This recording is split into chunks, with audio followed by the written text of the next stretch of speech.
everyone, it's Tawney. In today's video, we are talking about 5 eyeshadow palettes that initially I wasn't interested in, but gradually kind of sort of talked myself into. I haven't purchased any of these, but I feel like they're all kind of like on the cusp. The first one we're going to talk about, we're going to jump right into it, is the Huda Beauty Rose Quartz eyeshadow palette. It retails for $67 and it is really pretty. Whenever I first saw it, I thought it was kind of boring and a little bit lackluster. I usually find that pastel palettes don't do as much for me as like deeper bold palettes. And it's just because I feel like they don't perform as well. Like there isn't as much pigment to it. You don't get as much payoff and it just doesn't look as good on the eyes. But this palette for some reason kind of like sucks me in, and all of the shimmers just seem like really interesting shades that I feel like I could create something really unique. I believe I saw that this was on sale, I believe on Sephora or maybe another website. I knew it wasn't Ulta, but I knew I had seen it that it would be on sale. So I might be picking that up if it is indeed on sale. Because I've been really eyeing it and I've never tried the Huda formula and I've always been interested in the palettes. And I really want to see how that like Disgusto Barfo shade is to see if it's actually like decent. I saw a swatch of the highlighter that went with this palette and it didn't look quite so bad, but it still didn't seem appetizing. So I'm very interested to try this one out, and this is one that if it's on sale, will be buying for the holiday season. Next up is the Poison Ivy palette by Milan Makeup. I believe that's how you say this.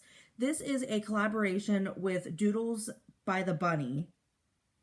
It says, in collaboration with Doodles by the Bunny, which from what I heard, she is an Instagrammer, or at least she's like mainly popular on Instagram, where she recreates palettes and kind of like takes a palette that doesn't really have the best like aesthetic, doesn't really have the best colors within the theme, and they kind of make it better.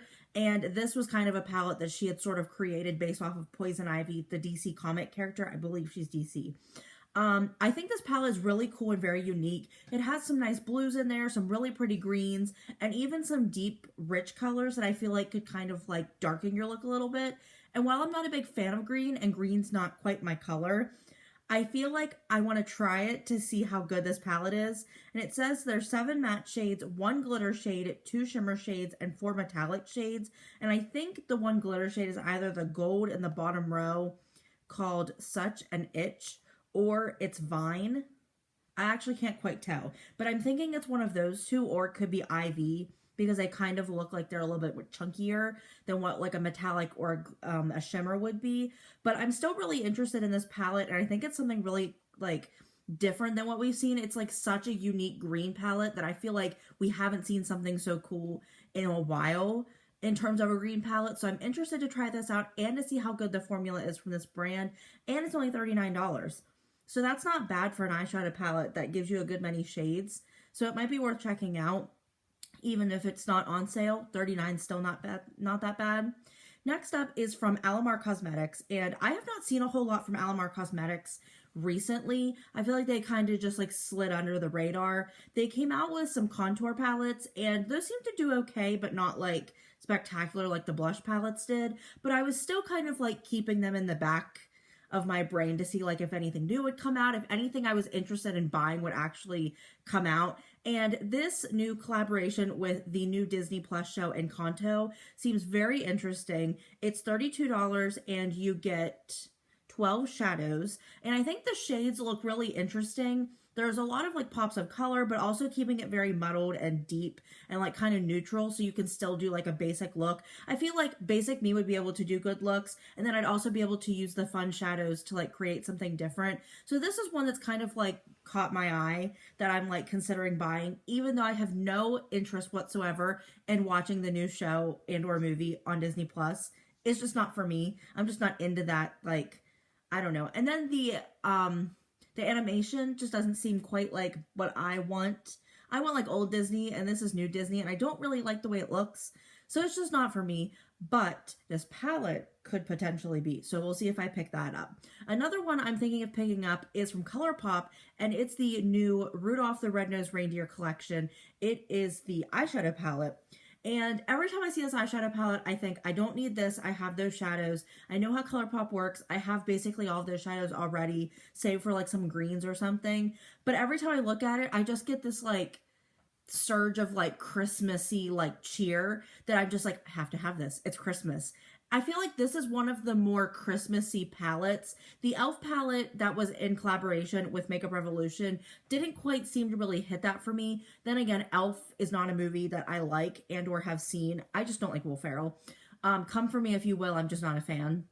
So I don't really have any like, you know, I can't say if it's good or bad, you know what I mean? And I just haven't seen any other holiday releases that really like hit me in that Christmas feel like this one has. And maybe it's because this one has red and green in it, and that's kind of what I'm looking for Christmas. So this one I might check out if it goes on sale, or if I'm like inclined to buy something on ColourPop's website. Who knows? But this one could be one that I would pick up. And the last one we have is also from ColourPop, and it is the new Roaring Hearts collection. It says it's for the holiday season, but it's not giving me holiday vibes. Maybe like New Year's vibes with the palette, with the way the palette looks. I think it's really pretty packaging. I think the outside looks really pretty. It's really nice. It could fit any kind of like holiday time of year, any season, what have you. And I think the shadows inside are very nice shadows for people who want stuff to kind of build their collection to have at the beginning. If you do very neutral looks and you don't really want to do anything super heavy, or you can't do anything heavy because of where you work, this would be a good option to buy, because you still get those nice pops of colors and like the red and that little bit of a gold-ish, which honestly just looks more like a matte, like a tan matte shade. But I mean, you could still do some fun looks without it being over the top. And that's kind of what I like about this palette. I initially wasn't going to get this, and this was just going to be one that I just like completely pushed aside and didn't even like bat an eye at. But I really like the way this palette looks, and between the packaging and the colors and the palette, it's just really like pulling me in. And I know how well ColourPop's formula works for me personally, so I know that I would really enjoy this palette. So this is definitely one that like I might have to be purchasing. So let me know in the comment section down below what palettes you'll be purchasing this holiday season, or just in general. If there's any that aren't holiday related that you're interested in picking up, I'd love to know those. If you have any down below that you could recommend to me that you think I should check out, I'd love to try those as well. Don't forget to like, share, and subscribe. Ring that notification bell down below so you get notified of when I upload the next video. Stay tuned for that one, and I will see you guys then. Bye!